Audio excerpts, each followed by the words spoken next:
Welcome to Interprofessional Education, Final Project for OT 803, Trends in Occupational Therapy by Rebecca Clockers for A.T. Still University. For years in the medical profession, a patient would seek help from experts.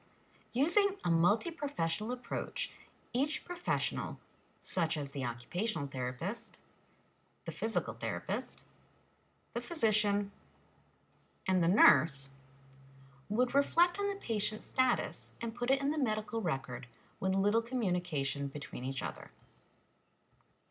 However, practice is evolving, with the World Health Organization reporting on the improved healthcare outcomes when healthcare professionals collaborate.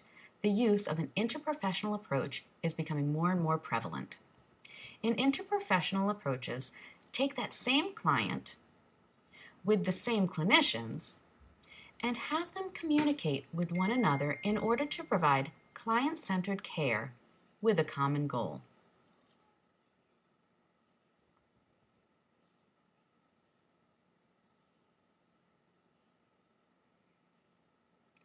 But how do we teach these effective and reflective communication skills for those occupational therapists, students, nurses, physical therapists, and doctors?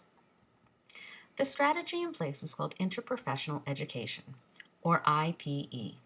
The World Health Organization defines IPE as when students from two or more professions learn about, from, and with each other to enable effective collaboration and improve healthcare outcomes.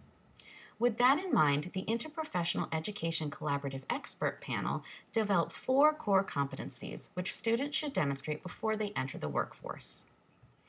They are values and ethics for IPE, roles and responsibilities, interprofessional communication, and teams and teamwork.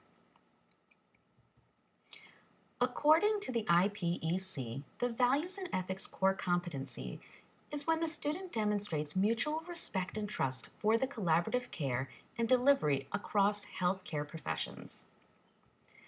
The second competency domain is roles and responsibilities.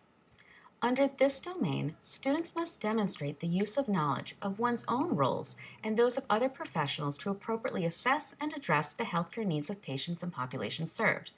Think of it as each discipline understands its part in the recipe towards making a great pizza.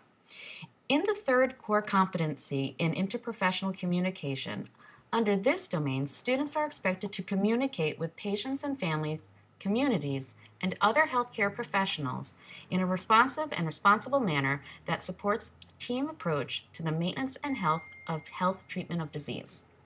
The last domain of core competency in interprofessional education is team and teamwork. This is when students learn relationship-building values and the principle of team dynamics to perform effectively in different teams, to plan and deliver patient or population-centered care that is safe, timely, efficient, effective, and equitable. Finally, occupational therapy in the United States is aligning with those initiatives to commit to interprofessional education.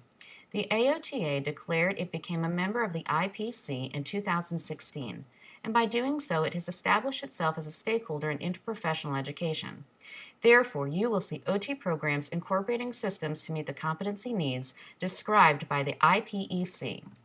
Multiple programs across the United States and internationally have reflected on the barriers and strategies to designing curriculum and learning experiences, such as coursework assignments, fieldwork assignments, simulations that help promote to develop reflective and effective communication skills.